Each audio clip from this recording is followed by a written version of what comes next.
श्रीतीर्थ सरस्वती हर्तमामृतनाम अज्ञानतिमिरन्दनां ज्ञानाञ्जनशलाकया चक्षुन्तं तस्मै श्रीगुरुवे नमः परम गुरुवे नमः परम्पराचार्य गुरुवे नमः सकलकलुषविध्वंसकं श्रेयांसकं परिवर्धकं धर्मसम्बन्धकं भवजनप्रतिबोधकारकं पुण्यप्रकाशकं पापनाशकं शास्त्रं श्रीधर्मवेदलक्षणान्वयं पश्चिमोत्तरकर्तारा श्रीसर्वज्ञदेवा तदस्तुर्गणधरदेवा प्रतिगणधरदेवा स्तेषां वचनं सारमासादि गुणाना सर्वनिर्मुक्तञ्जीवचेतां श्रोतारः सावधानतया शृण्वन्तु। मङ्गलं भगवान् वीरो मङ्गलं गौतमो गणि मङ्गलं कुन्दकुन्दादो जय धर्मोऽस्तु मङ्गलं सर्वमङ्गलमङ्गलं सर्वकल्याणकारकं प्रधानं सर्वधर्माणां जैनं जयतो शासनं जैनं जयतो शासनं जिनका परम पावन चरित्र जल निधि समान अपार जिनके गुणों के कथन में गणधर न पावे पार बस वीतराग विज्ञान नहीं जिनके कथन का सार पुन सर्वदर्शी सन्मति को वंदना अशत बार वंदना शत बार। बोलिए वीतरागी दीक्षास गुरु धर्म की 10 लक्षण महापर्व की आत्मा की परिउपासना करने की महान मंगलकारी 10 लक्षण महापर्व है। 10 लक्षण महापर्व के पावन प्रसंग पर अपनी शुद्धात्म तत्व की श्रद्धा ज्ञान प्रतीति पूर्वक परिणति में समाधि 10 धर्मों की प्रकटता होना, इसका नाम 10 लक्षण धर्म है। ये 10 लक्षण धर्म बाहर से नहीं आते, बाहर में प्रकट होते हैं परंतु बाहर से आते नहीं हैं। अंतर में त्रैकालिक सामर्थ्यवान ध्रुव ज्ञायक स्वरूपी भगवान आत्मा अनंत धर्मों का स्वामी विद्यमान है। जब परिणति अर्थात साकार उपयोग ज्ञानोपयोग ऐसे त्रिकालिक धर्मी आत्म स्वभाव के सन्मुख होता है, उसमें स्थिरता होती है, तो परिणति में समाधिक 10 धर्म प्रकट होते हैं। धर्म के 10 लक्षण कहे हैं। धर्म तो अनंत है और 10 धर्म की नहीं, अनंत गुणों की निर्मल परिणति पर्याय में प्रकट होती है। पर कब प्रकट होती है कि जो सामर्थ्यवान त्रिकाली ध्रुव आत्म तत्व जो अंतर में विद्यमान है, उस त्रिकालिक सामर्थ्य में से वर्तमान सामर्थ्य प्रकट होती है। प्राप्त है तो उसकी प्राप्ति होती है, शक्ति है तो उसकी अभिव्यक्ति हो जाती है। तो ऐसी शक्ति अंतर में विद्यमान है, ऐसे शक्तिवान आत्म स्वभाव की जब श्रद्धा ज्ञान प्रतीति की जाती है, तो परिणति में ये उत्तम समाधिक 10 धर्म प्रकट होते हैं। जिस प्रकार से आत्मा का स्वभाव क्षमा है, मार्दव है, आर्जव है, सोच है, सत्य है, ये अस्थि रूप कथन 5 जितना चर्चा की थी। और कल से अपन ने परिणति की अपेक्षा से बाह्य बहिरंग में दिखने की अपेक्षा से चर्चा प्रारंभ की है, परंतु उस बहिरंग में भी अंतर्गर्भित है। क्या कहा? उस बाह्य परिणति का लक्ष्य भी किसमें है? अंतर स्वभाव में है। वो गुण जरूर हो गया है लेकिन उसका अभाव नहीं हुआ। अरे उसके बिना परिणति में शुद्धता, वीतराग दशा, सुख और आनंद की दशा प्रकट हो ही नहीं सकती। इसलिए वो तो स्वभाव तो अंतर्गर्भित है, लेकिन परिणति में संयम, तप, त्याग आदि ये उस स्वभाव के आश्रय से प्रकट होते हैं। तो यहां बहिरंग परिणति की अपेक्षा से मुख्यता से कथन किया जा रहा है। कल अपन ने उत्तम संयम धर्म की चर्चा की थी। संयम अर्थात उपयोग का स्व में सीमित है, बस उसका नाम संयम है। आज उत्तम तप धर्म के ऊपर अपन चर्चा प्रारंभ कर रहे हैं, जिसके माध्यम से ये सिद्ध किया जा रहा है कि जो आत्म स्वभाव का विचार करता है, क्या करता है?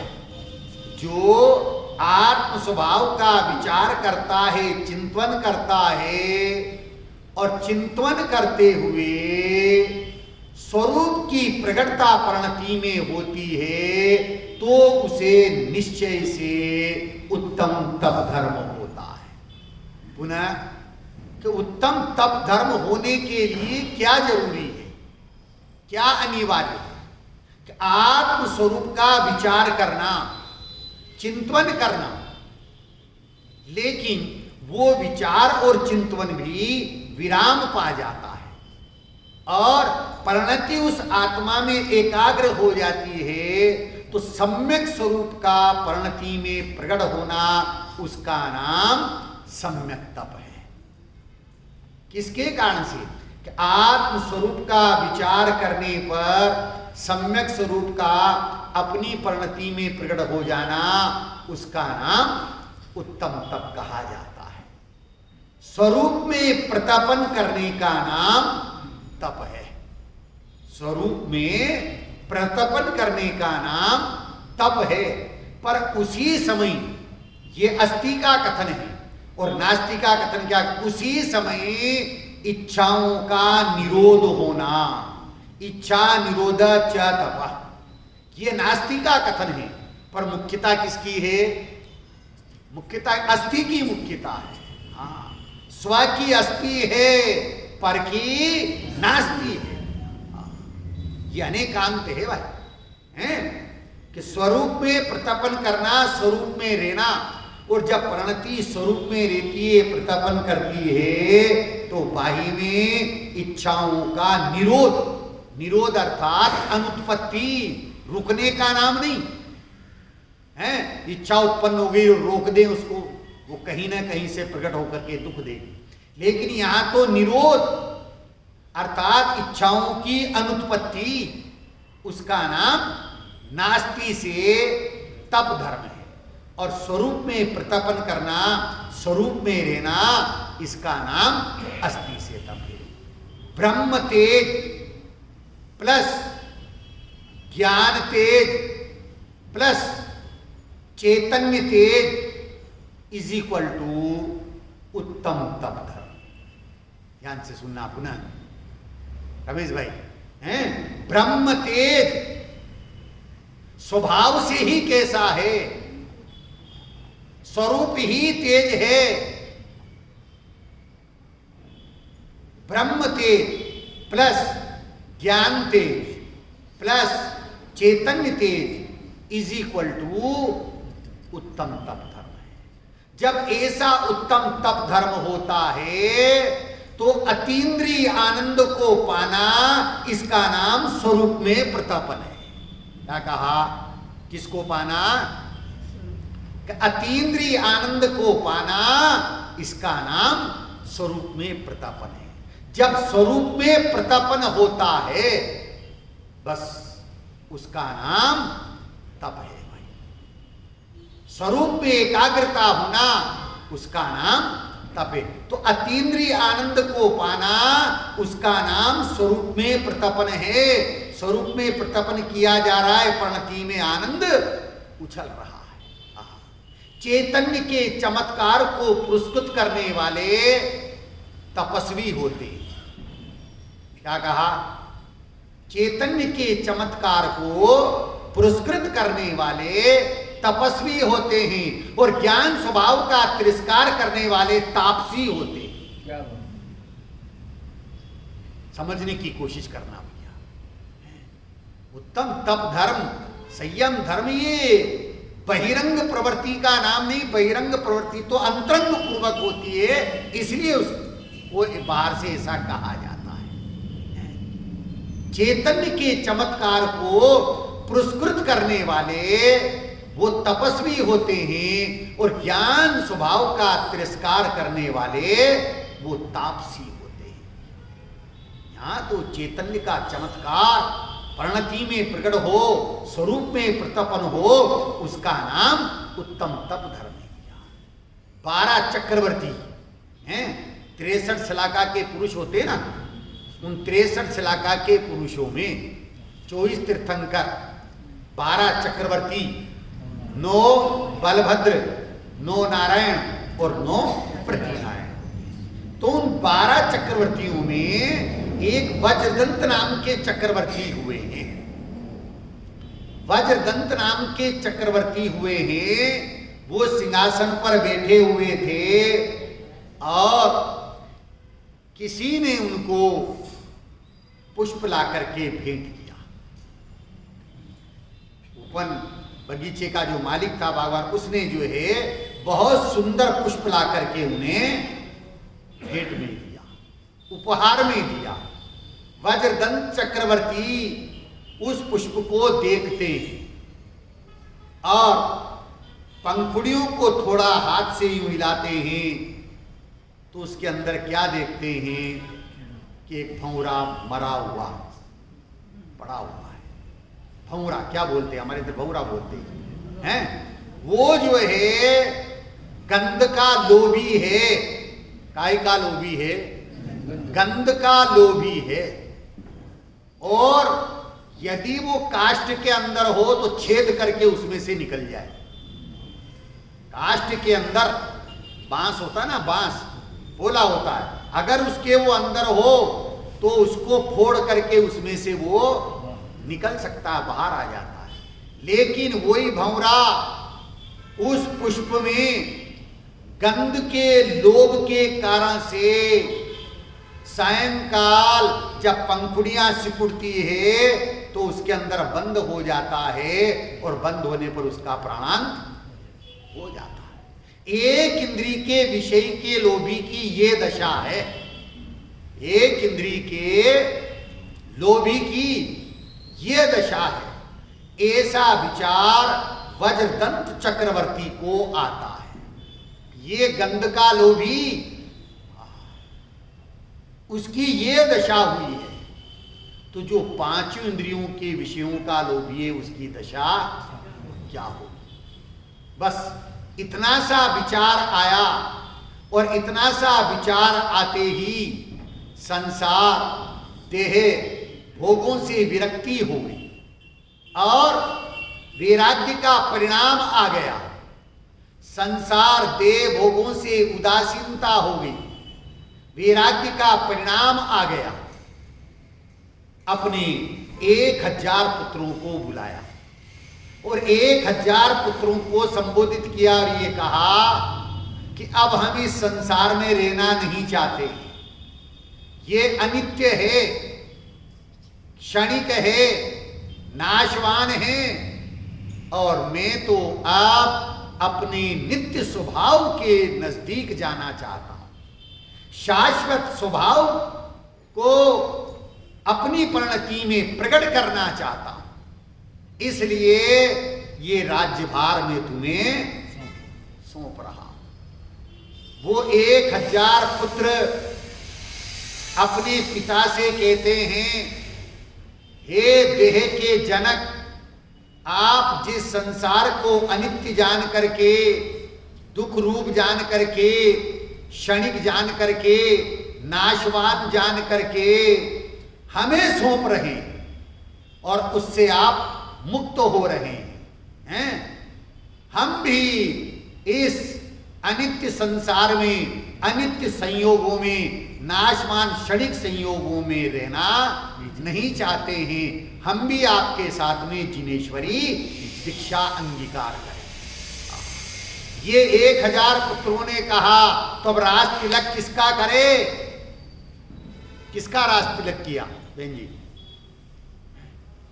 6 माह के पोते को, क्या कह रहे, 6 माह का बस उसका जो है तिलक किया, और वज्रदंत चक्रवर्ती और उसके साथ में उसके 1000 पुत्रों ने जिनेश्वरी दीक्षा को अंगीकार कर लिया, और स्वरूप में प्रतपन करते हुए, स्वरूप आराधना करते हुए अपनी परिणति में उत्तम तप धर्म को प्रकट किया है। ऐसा उत्तम तप धर्म किसके आश्रय से प्रकट होता है? अपने स्वभाव के आश्रय से, अपने स्वभाव का अवलंबन लेने से, परमार्थ से। क्या कह रहे?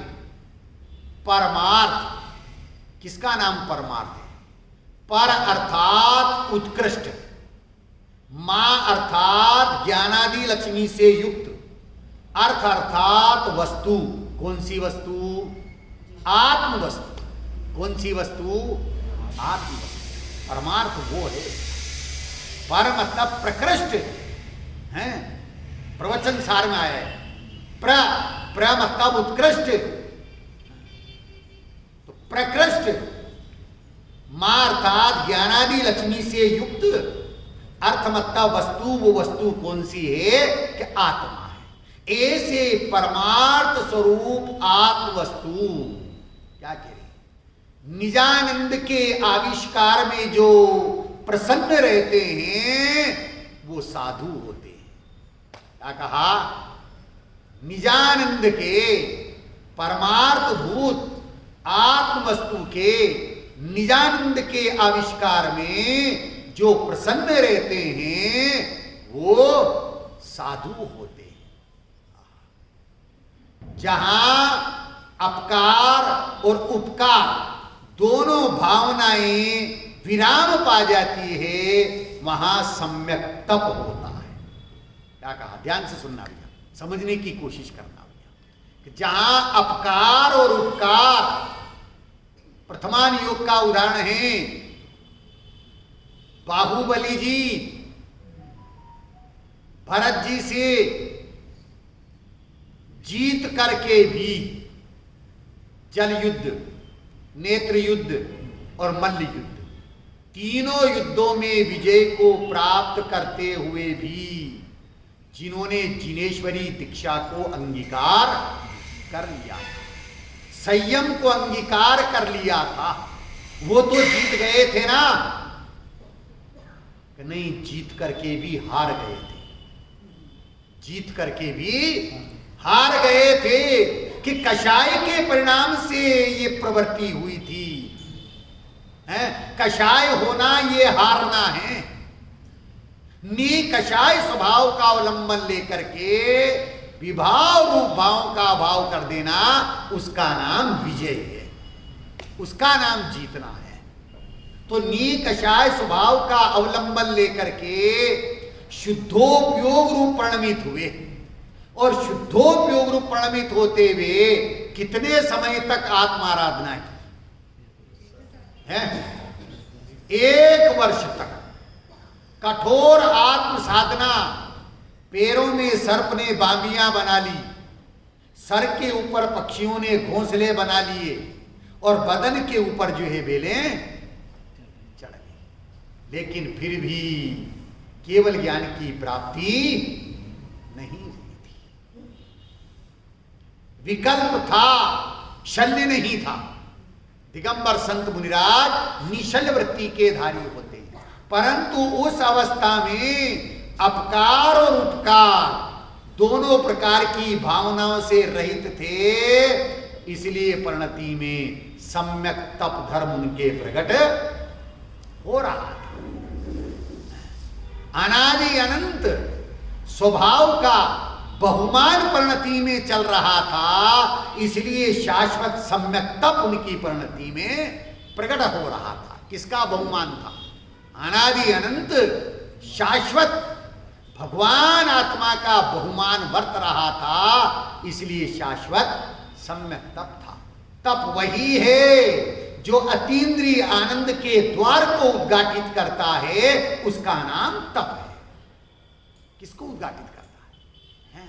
तप वही है जो अतीन्द्रिय आनंद के द्वार को उद्घाटित करता है, उसका नाम तप है। ऐसा तप बाहुबली जी कर रहे थे। अपकार और उपकार दोनों प्रकार की भावनाओं से रहित थे, परंतु एक विकल्प के कारण से केवल ज्ञान की प्राप्ति नहीं हो रही थी, और वो विकल्प भरत जी के निमित्त से शमित हो गया, चला गया। तत्काल परिणति में केवल ज्ञान की प्राप्ति हो गई। यहां ये सिद्ध कर रहे हैं कि उत्तम तप अर्थात जो परमार्थ स्वरूप आत्मा का आश्रय लेने से, अवलंबन लेने से परिणति में वीतराग दशा, सुख और शांत दशा प्रकट होती है और इच्छाओं का निरोध हो जाता है, उसका नाम तप है। ये तप होता है सम्यक दृष्टि, सम्यक ज्ञानी धर्मात्माओं को। तप सम्यक्त्व का अविनाभावी है। सम्यक्त्व है तो सच्चा तप होगा, और सम्यक्त्व नहीं है तो सारे तप कैसे कहलाएंगे? बाल तप कहलाएंगे, बाल व्रत कहलाएंगे। मोहर किसकी लगना चाहिए? सम्यक दर्शन की लगना चाहिए। प्रत्येक धर्म के साथ में ये जो उत्तम शब्द लगा हुआ है, ये सम्यक दर्शन, सम्यक ज्ञान की अनिवार्य सत्ता का सूचक है। हरिवंश पुराण में आता है, जिन सेनाचार्य द्वारा रचा, उसमें ऐसा आता है कि जयद्रथ हुए हैं और जयद्रथ की पत्नी सुलोचना और उसके 52 युगलिया पुत्र थे। भाई साहब कितने? 52 युगलिया पुत्र थे। कितने हो गए? 104। बहुत बढ़िया, 104 पुत्र। जयद्रथ उनकी पत्नी सुलोचना को संसार देह भोगों से विरक्ति हो गई, वैराग्य हो गया। पर वैराग्य यदि उदासीनता पूर्वक हो तो सच्चा वैराग्य कहलाता है, अन्यथा वैराग कहलाता है। ध्यान से सुनना, समझने की कोशिश करना। उदासीन, उद अर्थात उत्कृष्ट, उद अर्थात उत्कृष्ट, सर्वोत्कृष्ट, आसीन, उसमें परिणति स्थिर रहे। उद मतलब उत्कृष्ट। लोक में उत्कृष्ट कौन है? मैं कौन हूं? जोर से बोलो थोड़ा। मैं कौन हूं? मैं कौन हूं? एक समय के लिए भी धारणा ज्ञान में से ये नहीं निकलना चाहिए। चैतन्य का स्मरण प्रतिक्षण करो रे, भव के अनंत दुख को क्षण में हरो रे, अक्षय अनंत निज सौख्य निधान पाओ, गाओ अरे नित इसी के गीत गाओ। किसके गीत गाना है? किसके गीत गाना है? हैं? किसी के ब्याह शादी में तेड़े में जाएंगे, वहां जाकर के गीत गाएंगे तो पतासा मिलेगा। हैं? क्या पतासा ही मिलता है ना? हमारे तो पतासा मिलता है या बर्तन मिल जाता है। आप क्या क्या बांटते हैं? और यहां चैतन्य के गीत गाएंगे, क्या मिलेगा?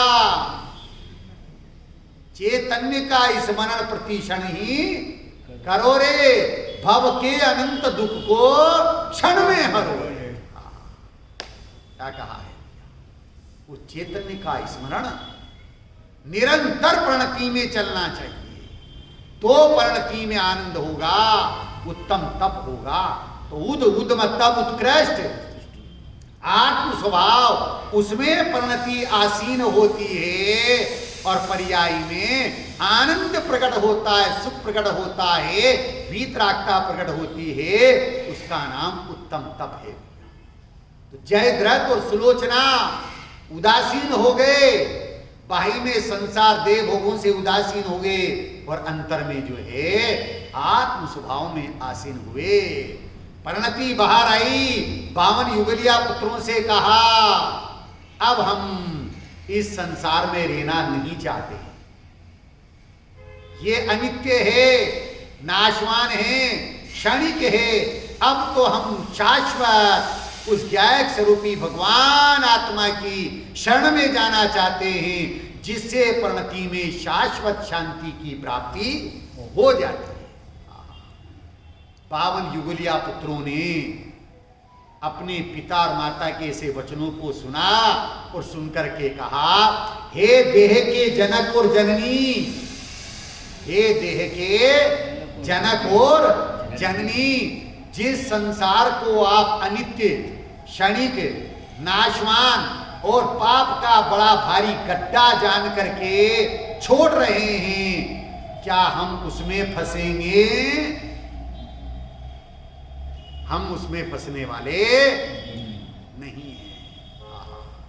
जयद्रथ, पत्नी सुलोचना और उन्हीं के साथ में 52 युगलिया पुत्रों ने अर्थात 104 पुत्रों ने जिनेश्वरी दीक्षा को अंगीकार कर लिया और जिनेश्वरी दीक्षा लेकर के स्वरूप में प्रतपन करते हुए अपनी परिणति में उत्तम तप धर्म को प्रकट किया है। ऐसा उत्तम तप धर्म हम अपनी परिणति में प्रकट करना चाहते हैं तो आचार्य देव ये सिद्ध करते हैं और यह कहते हैं कि भाई निरोग धाम, निराग धाम, भगवान आत्मा को जानना वही आरोग्यदायक सम्यक तप है। क्या कहा? किसको जानना? निराग धाम, भगवान आत्मा को जानना, बस उसका नाम ही आरोग्य प्रदायक सम्यक तप है। निस्वभाव में क्रीड़ा करना, इसका नाम तप है। कहां क्रीड़ा करना है? कि निस्वभाव में क्रीड़ा करना, उसका नाम सम्यक तप है।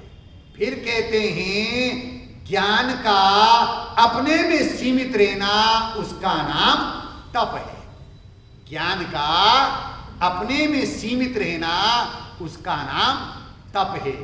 शाश्वत आनंद का उछलना, इसका नाम तप है। किसका? कैसा आनंद है भैया? शाश्वत है। आनंद शाश्वत है। कहां?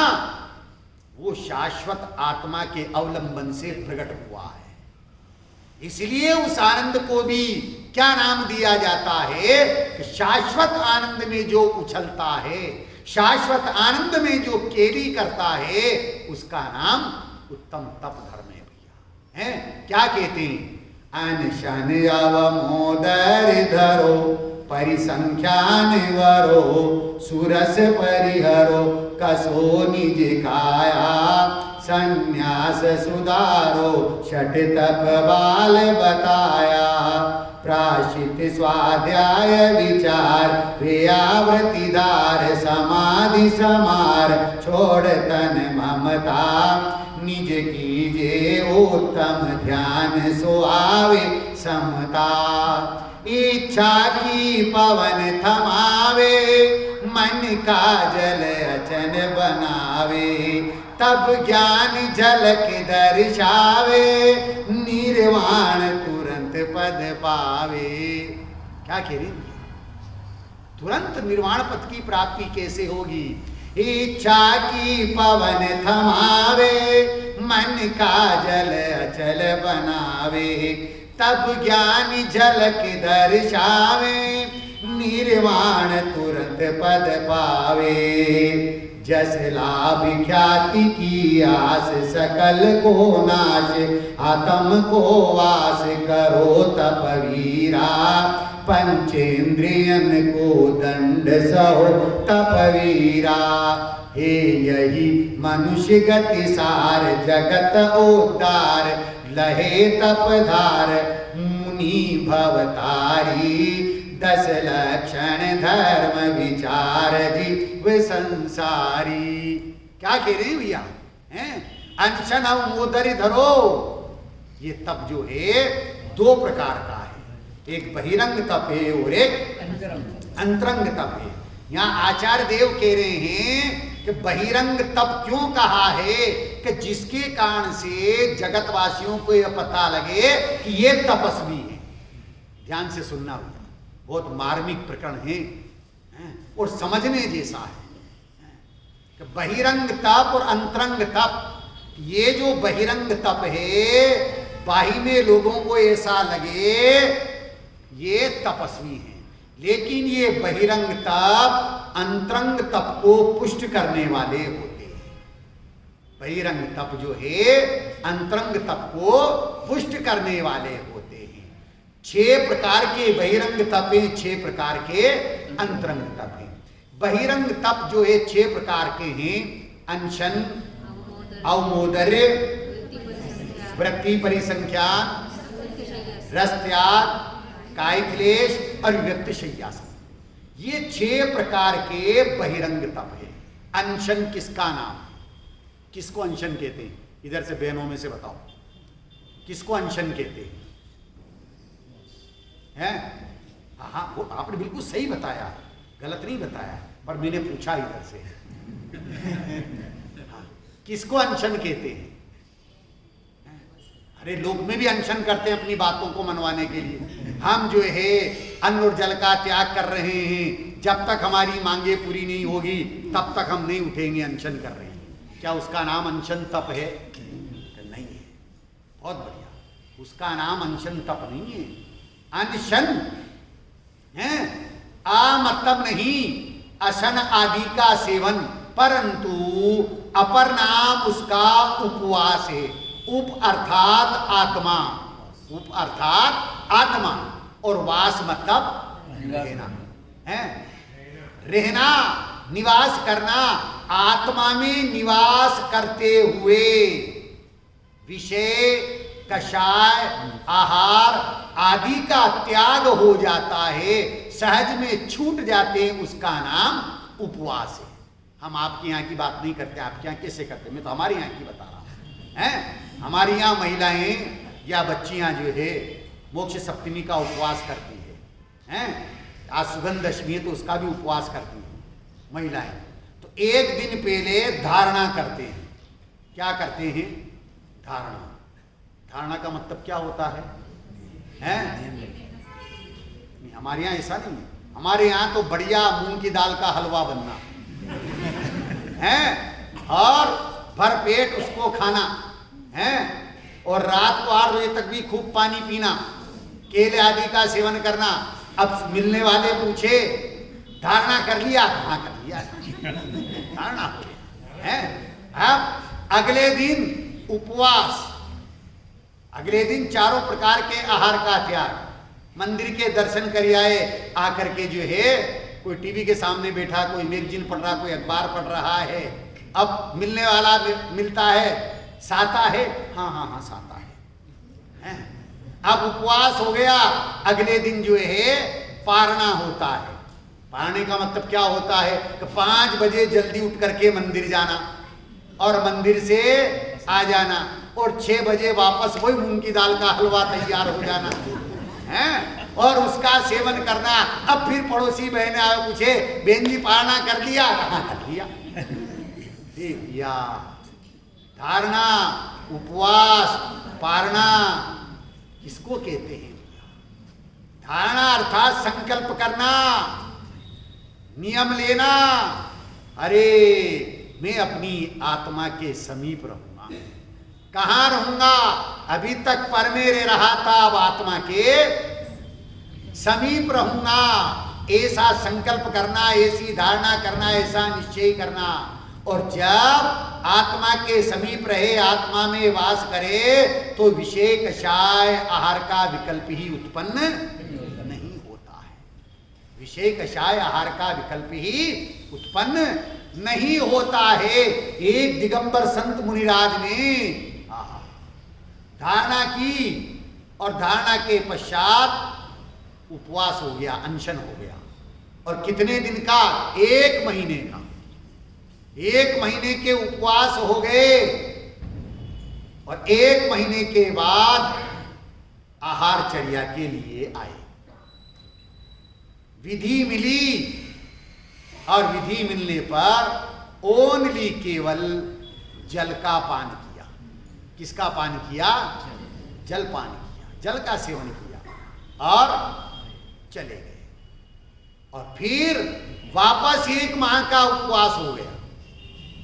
अब जगत के लोगों ने विचार किया और कहा कि ये कैसे महाराज हैं? 1 महीने के उपवास के बाद इनको एक दिन आकर के जल लेने की क्या आवश्यकता पड़ गई थी? अगर ये जल नहीं लेते तो कम से कम 2 महीने का रिकॉर्ड तो बन जाता ना। दुनिया क्या बनाती है, क्या देखती है? रिकॉर्ड बनाना चाहती है, रिकॉर्ड देखना चाहती है। और ज्ञानी क्या देखना चाहते हैं? अपने परिणामों को देखना चाहते हैं। 1 माह के उपवास हो गए, परिणामों में शिथिलता आई, तो उस परिणाम की विकल्प की पूर्ति करने के लिए जल अंगीकार किया, आहार में जल लिया, पुनः अनशन पे, पुनः उपवास हो गया। अरे वो तो अपनी परिणाम की संभाल के लिए इस रूप प्रवृत्ति करते हैं। इस रूप प्रवृत्ति होती है बहिरंग तप, अंतरंग तप की पुष्टि के लिए। तो सच्चा उपवास क्या है? सच्चा अनशन क्या है? उपमतब आत्मा वास मतलब रहना, अपनी आत्मा में निवास किया जाता है तो विषय कषाय आहार का त्याग स्वमेव हो जाता है, करना नहीं पड़ता। उसका नाम उपवास है। अब उपवास के बाद है अवमोदर। अवमोदर का मतलब क्या है? दूसरा है उनोदर। उसका दूसरा नाम क्या है? उनोदर। उनका मतलब होता है कम। उनका मतलब क्या होता है? कम। जैसे 19 तो 20 से 1 कम, 29 30 से 1 कम, 39 40 से 1 कम। तो उनोदर, उनोदर अर्थात आधा खावे दुगना पीवे, तीजा ज्ञायक आश्रय, 4 गुना तीन्द्रिय आनंद भोगे, तो मुनि काहे को रोगी होवे। क्या कहा है? ध्यान से सुनना। आधा खावे दुगना पीवे, तीजा ज्ञायक आश्रय, 4 गुना तीन्द्रिय आनंद पावे, तो क्यों मुनि रोगी होवे? हैं? मुनिराज रोगी नहीं होते हैं। उनोदर तप का पालन करते हैं, भूख से कम लेते हैं।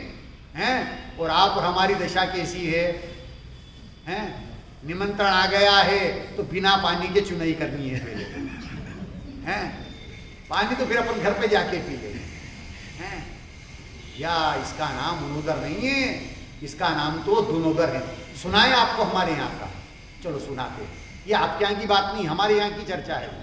हमें आपके यहाँ क्या होता पता नहीं, हम तो हमारे यहाँ क्या सुनाते हैं।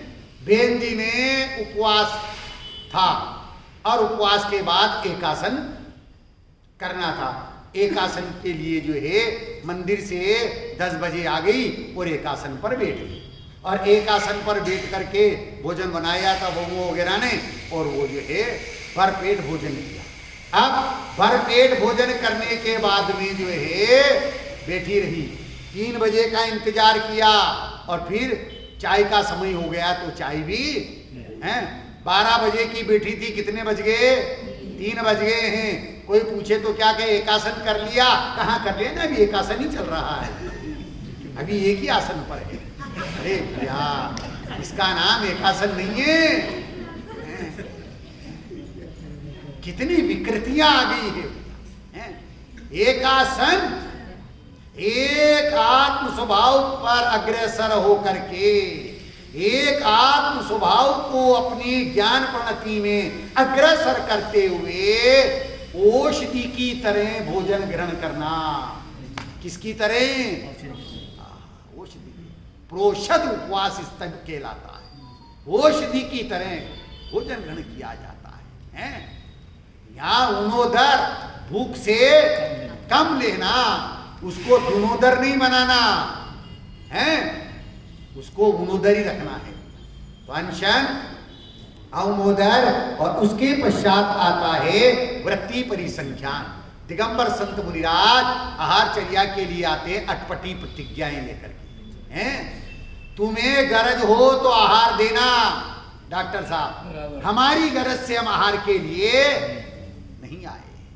वो तो विकल्प उत्पन्न हुआ है, उस विकल्प की पूर्ति के हेतु ये प्रवृत्ति होती है। और किस तरह? गोचरी भ्रामरी गरत पुरण की तरह होती है। गोचरी पे आते हैं अटपटी प्रतिज्ञाएं लेकर के। अगर वो विधि मिले तो आहार ग्रहण करते हैं, फिर आहार भी लेते हैं तो उस आहार में रस परित्याग कर देते हैं, रस छोड़ देते हैं। क्यों? कारण क्या है? कि उन्हें इंद्रियों को पुष्ट नहीं करना है, आत्मा को पुष्ट करना है। इसलिए अरस स्वभावी आत्मा की श्रद्धा ज्ञान प्रतीति निरंतर बनी रहती है, इसलिए बाही के रस उन्हें फीके लगते हैं, इसलिए रस परित्याग करते हैं। उसके पश्चात विविक्त शय्यासन, एकांत निर्जंतु रूप स्थान हो, वहां उठना बैठना शयन आदि की प्रवृत्ति उनकी होती है। और काय क्लेश बहिरंग तपे। काय क्लेश का मतलब क्या है? काया को क्रश करना नहीं, कषाय को क्रश करना। और कषाय भी कब क्रश होगी? अकषाय स्वभावी आत्मा की श्रद्धा ज्ञान प्रतीति से कषाय क्रश होती है, तो बाही में काय भी क्रश हो जाती है।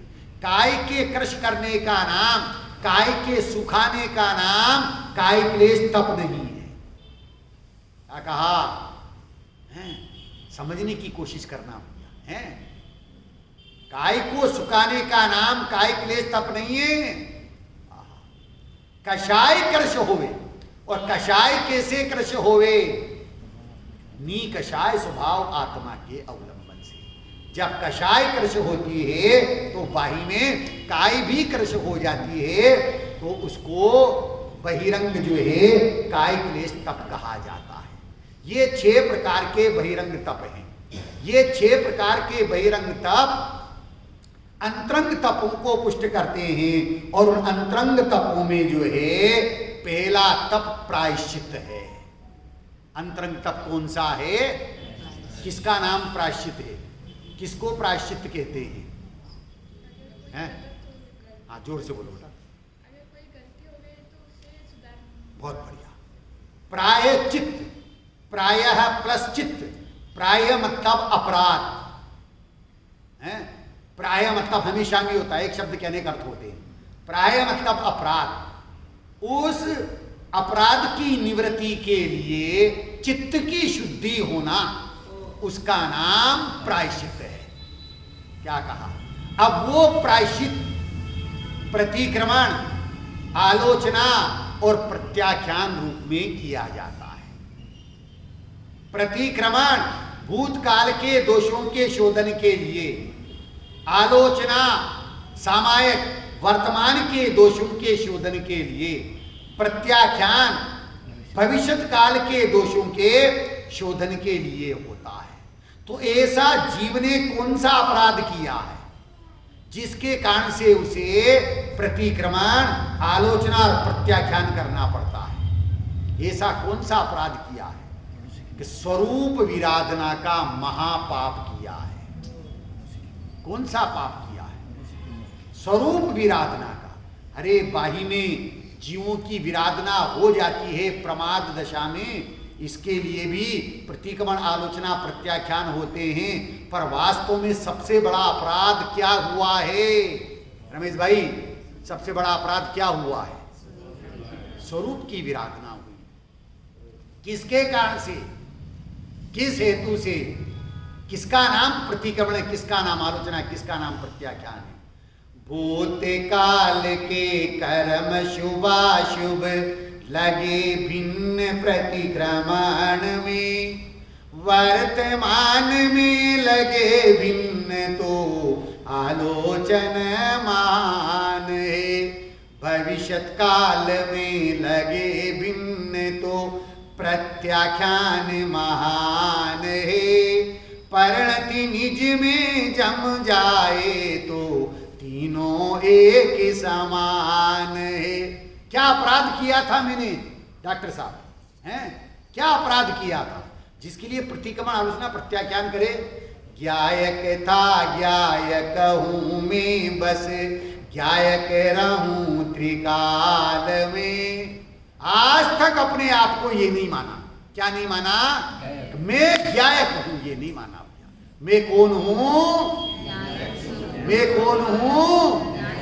ज्ञायक था ज्ञायक हूं मैं बस, ज्ञायक रहूं त्रिकाल में। ऐसा माने ऐसा जाने अनुभव चारित्रवान है, प्रतिक्रमण आलोचन प्रत्याख्यान तीनों समान है, होते हैं ये ही ज्ञानी को ऐसा निश्चय जान रे। ये किसको होते हैं? ज्ञानी को होते हैं, अज्ञानी को नहीं। अज्ञानियों को तो प्रतिक्रमण, आलोचन, प्रत्याख्यान के नाम पर नाटक होता है। नाटक है अभय जी, नाटक का मतलब क्या है? दादा करते इसका अर्थ सुना होगा स्मारक भवन में आप हैं सुधर्म जी।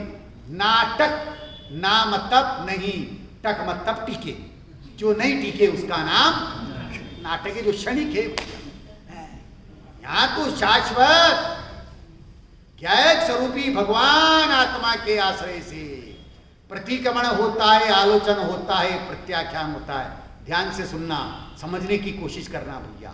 विकल्प है उसका नाम प्रतिक्रमण नहीं है, विकल्प है उसका नाम सामायिक नहीं है, विकल्प है उसका नाम आलोचना नहीं है, और विकल्प है उसका नाम प्रत्याख्यान नहीं है।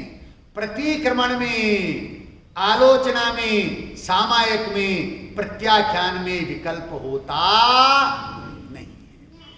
तो प्रायश्चित, अपराधों के, दोषों के शोधन के लिए प्रायश्चित किया जाता है। ये अंतरंग तप है। अब प्रायश्चित के पश्चात विनय, किसका नाम विनय है? हम तो सबका विनय करते हैं। अरे भैया, अंतरंग तप की चर्चा चल रही है। बाह्य में विनय करते हैं, ज्ञान विनय, दर्शन विनय, चारित्र विनय, उपचार विनय। जो ज्ञान दर्शन चारित्र के धारी उनका विनय, ये तो व्यवहार से विनय है भैया। किसका विनय करना है? आज तक जिसका अविनय कर रहे हैं, किसका अविनय किया है? बहुत बढ़िया, अपने ज्ञायक स्वरूपी भगवान आत्मा का अविनय किया है। इसलिए अब अपनी ज्ञान परिणति में उस ज्ञायक स्वरूपी भगवान आत्मा का विनय करना है। विनय सबसे बड़ा पाप भी है, विनय सबसे बड़ा पुण्य भी है, और विनय सबसे बड़ा धर्म भी है। तीन है दादाजी, राम कस्तूरी जी हैं। विनय सबसे बड़ा पाप मिथ्यात्व के रूप में, बहुत बढ़िया। विनय मिथ्यात्व, हमारे लिए तो सब समान है। हम किसी से राग द्वेष नहीं करते। क्यों, आप वितरागी बन गए हो क्या? हैं? विनय मिथ्यात्व है।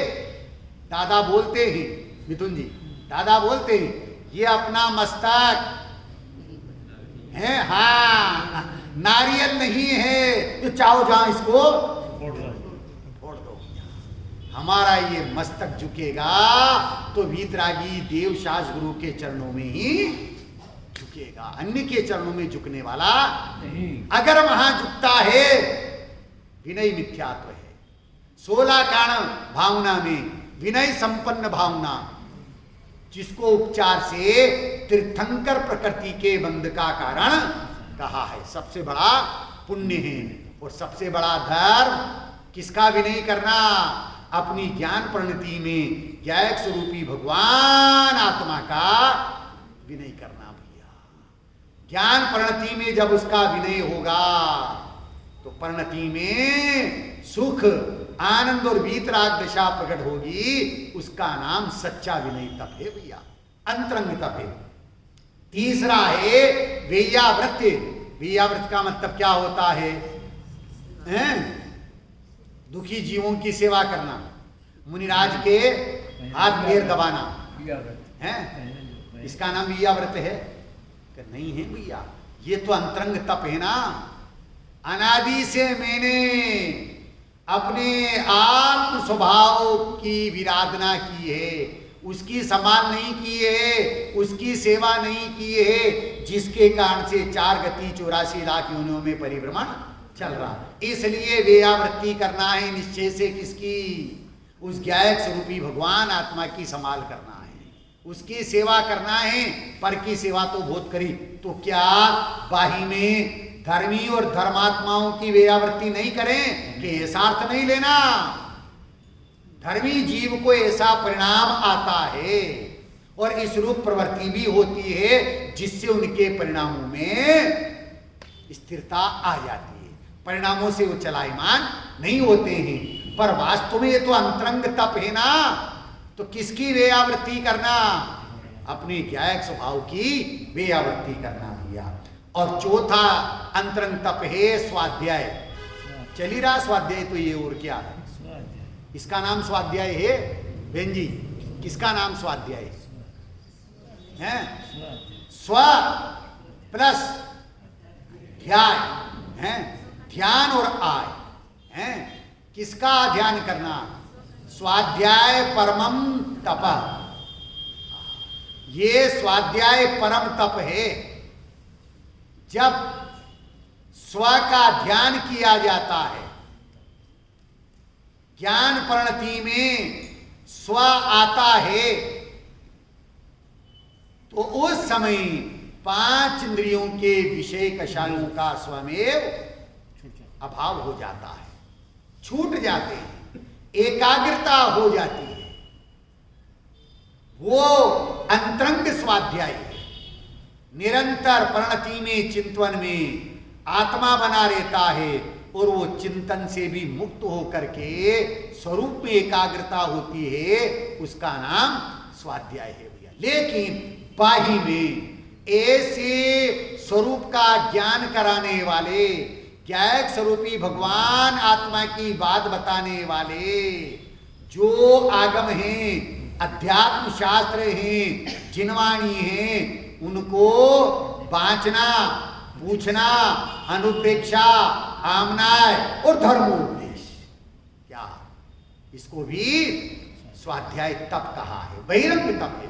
बांचना, स्वयं बांचना, पढ़ना और पढ़ाना, पूछना है, शंका हो तो पूछना, अनुप्रेक्षा चिंतन करना, आमनाय पाठ करना। अब इसके बाद क्या आता है? धर्मोपदेश, धर्म कथा करना। अब वो धर्म कथा भी 4 प्रकार की, आक्षेपणी, विक्षेपणी, संवेदनी और निर्वेदनी। वो धर्म कथा भी 4 प्रकार की। आक्षेपणी अनेकांतमय धर्म का पोषण करे, विक्षेपणी एकांत का खंडन करे, संवेदनी पुण्य और पुण्य के फल को बतावे, और निर्वेदनी संसार देव भोगों से वैराग्य उत्पन्न करावे, उसका नाम निर्वेदनी कथा है। स्वाध्याय परम तप, अंतरंग तप है भैया। हैं? क्यों अंतरंग तप कहा है? अपनी परिणति का स्वयं स्थिर होना, ध्यान करना, उसका नाम यथार्थ में स्वाध्याय, वो अंतरंग तप है। बाही में ऐसे अंतरंग स्वभाव की पुष्टिकारक जो शास्त्र हैं उनको पढ़ना, पढ़ाना, सुनना, सुनाना, बांचना, पूछना, अनुपेक्षा, आमना, धर्मोपदेश आदि रूप प्रवृत्ति होती है, ये बहिरंग रूप में स्वाध्याय कहा जाता है। और पांचवा अंतरंग तप है व्युत्सर्ग। व्युत्सर्ग मतलब त्याग। त्याग किसका होना चाहिए? त्याग स्वभाव के ग्रहण पूर्वक होता है। प्रत्याख्यान है, प्रत्याख्यान का मतलब होता है त्याग, लेकिन त्याग होता है ग्रहण पूर्वक। अगर ग्रहण पूर्वक त्याग होवे तो वो सच्चा त्याग है, और ग्रहण नहीं है और बाही में त्याग हो गया है तो वो प्रदर्शन है, दिखावा है। ध्यान से सुनना, समझने की कोशिश करना भैया। जब तक त्याग के नाम पर चलता रहेगा प्रदर्शन, तब तक ना होगा निज आत्मा का दर्शन। और जिस क्षण हो जाएगा निज आत्मा का दर्शन, उसी क्षण मिट जाएगा सारा। ये जैन दर्शन तो प्रदर्शन को मिटाने का है। स्वभाव के ग्रहण पूर्वक त्याग होता है। 47 शक्तियों में एक 16 नंबर की शक्ति है। कौन सी शक्ति है? नाम ख्याल में है? बहुत बढ़िया, त्यागो उपादान शून्यत्व शक्ति। नहीं त्यागता कुछ भी तथा नहीं ग्रहण करता कुछ कभी। क्या कह रहे हैं डॉक्टर साहब? त्यागता भी नहीं, ग्रहण भी नहीं करता। वाह, ये स्वभाव रूप शक्ति है। स्वभाव ही मेरा ऐसा है कि मैं किसे ग्रहण करूं, मुझे तो प्राप्त है। और त्याग किसका करूं कि पर का ग्रहण मेरे को आज तक हुआ नहीं है, पर को आज तक किंचित भी मैंने ग्रहण किया नहीं। ऐसी त्यागो उपादान शून्यत नाम की शक्ति मेरे में मौजूद है। फिर भी ऐसा कहा जाता है प्रत्याख्यान अर्थात ग्रहण पूर्वक त्याग, उसका नाम व्युत्सर्ग मतलब त्याग। बहिरंग का, बहिरंग के जो 10 प्रकार के परिग्रह हैं, अंतरंग के जो 24 प्रकार के परिग्रह, 14 प्रकार के, उनका त्याग होना। पर उनका त्याग कब कहलाएगा सच्चा? कि जब स्वभाव का स्वरूप का ग्रहण होगा। स्वभाव के ग्रहण पूर्वक इनका छूट जाना, इसका नाम व्युत्सर्ग त्याग है। और ध्यान अंतिम अंतरंग तप है ध्यान। किसको ध्यान कहते हैं? किसका नाम ध्यान है? हाँ, भाई साहब बोल रहे हैं एकाग्र चिंता निरोधो ध्यानम, ऐसा सूत्र है तत्वा है। उपयोग का एक ही विषय में एकाग्र होने का नाम तप है। सॉरी, हाँ, उपयोग ध्यान है। उपयोग का एक ही विषय में एकाग्र होने का नाम ध्यान है, जिसे अंतरंग तप कहा जाता है। ज्ञान की विकेंद्रीकरण रूप किरणों का ज्ञायक में केंद्रित हो जाना, इसका नाम ध्यान है। क्या कह रहे हैं? ज्ञान की विकेंद्रीकरण रूप किरणें, आपने ये कांच आता है हमारे इधर, इसको गिलोरी कांच बोला जाता है। दूरबीन, आपके इधर दूरबीन है, बिलोरी कांच बोला जाता है। उसको सूरज के सामने यूं रखो, सूरज के सामने रखो, और नीचे अगर कागज है, सूखी घास है, तो वो जल जाए। क्यों जल गई भाई? किसने माचिस लगाई उसमें? नहीं लगाई है। फिर क्या हुआ? वो जो बिलोरी कांच है उसमें सूर्य की किरणें केंद्रित हो गई, और ऐसी केंद्रित हुई कि नीचे अग्नि प्रज्वलित हो गई। कांच ने घास को छुआ नहीं है, कांच ने उसको स्पर्श किया नहीं है, और फिर भी वो घास, वो कागज जल जाता है। ऐसे ही ज्ञान की विकेंद्री रूप किरणों का ज्ञायक में केंद्रित हो जाना, इसका नाम ध्यान है। और जब ऐसा ध्यान हो जाता है तो कर्म जल जाते हैं। कर्म क्या हो जाते हैं? जल जाते हैं। एक विषय में उपयोग का एकाग्र हो जाना, वो विषय कौन है? वो ज्ञायक स्वरूपी भगवान आत्मा है। ऐसे ज्ञायक स्वरूपी भगवान आत्मा में स्वरूप विश्रांति जब होती है तो बाह्य में इंद्रियों का निरोध हो जाता है, इसका नाम सम्यक तप है। स्वरूप विश्रांति के लिए बाह्य में इंद्रिय निरोध हो जाना, इसका नाम सम्यक तप है। ऐसा सम्यक तब जो है हम अपनी परिणति में प्रकट करना चाहते हैं, धर्म प्रकट करना चाहते हैं, तो आचार्य देव कहते हैं भैया एक बार उस धर्मी आत्मा का लक्ष्य कर ले। किसका लक्ष्य कर ले? वो धर्मी आत्मा कौन है? मैं स्वयं भैया। यहाँ तो सवेरे आया था ना चर्चा में, फर्स्ट पर्सन की चर्चा है, सेकंड और थर्ड की नहीं है। फर्स्ट अर्थात आई एम, मैं हूं भैया। ऐसा धर्मी वो जब ज्ञान परिणति का विषय बनता है तो परिणति में धर्म प्रकट हुए बिना रहता नहीं है, और उसी समय वो धर्मात्मा कहलाता है भैया। हमारा ये मनुष्य जीवन, ये मनुष्य भव बिना धर्म के जाना नहीं चाहिए, बिना धर्म के बीतना नहीं चाहिए। धर्म पूर्वक हमारी देह छूटे, बस यही भावना होनी चाहिए। ध्यान से सुनना भैया। धर्म बिना बीत जाए न उमरिया, धर्म बिना बीत जाए न उमरिया, इसी पर्याय में पाए हो, इसी पर्याय में पाए समकित सावनिया। धर्म बिना बीत जाए न उमरिया, धर्म बिना बीत जाए न उमरिया।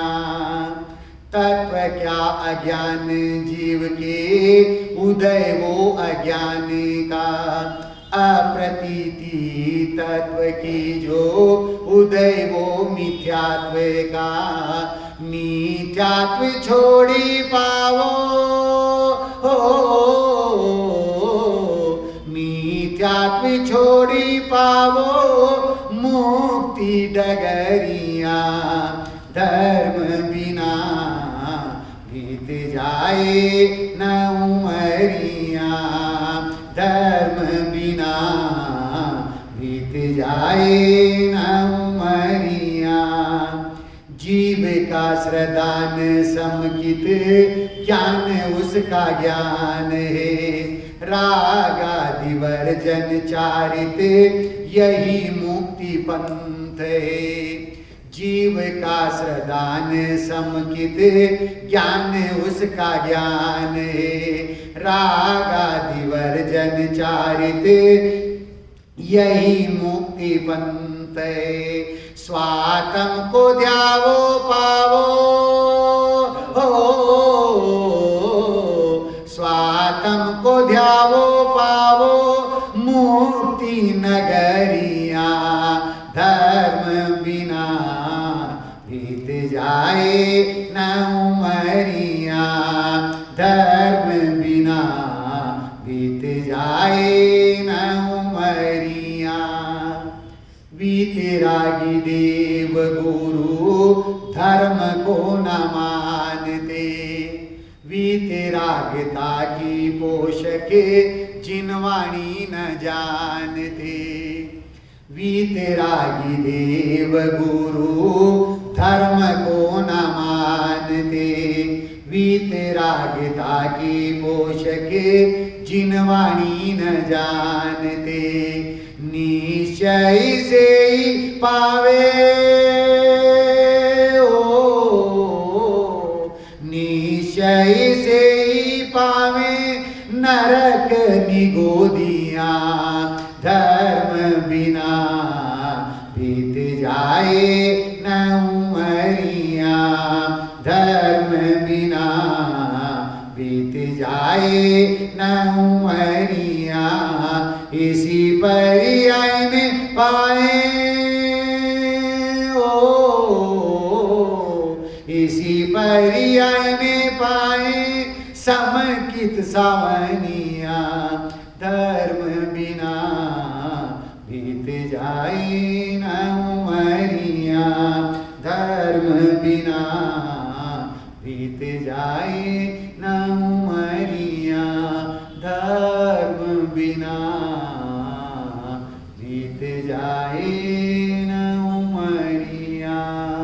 सभी जीव उस ज्ञायक स्वरूपी भगवान आत्मा धर्मी को अपनी दृष्टि का विषय बनाएं, श्रद्धा का श्रद्धेय बनाएं, ज्ञान का ज्ञेय बनाएं, ध्यान का ध्येय बनाएं, चारित्र की चर्या का विषय बना करके अपनी परिणति में वीतराग दशा को प्रकट करें, सुख दशा को प्रकट करें। इस मंगलमयी भावना के साथ में अभी की बात को विराम देता हूँ। ओम शांति। साथ में बन जो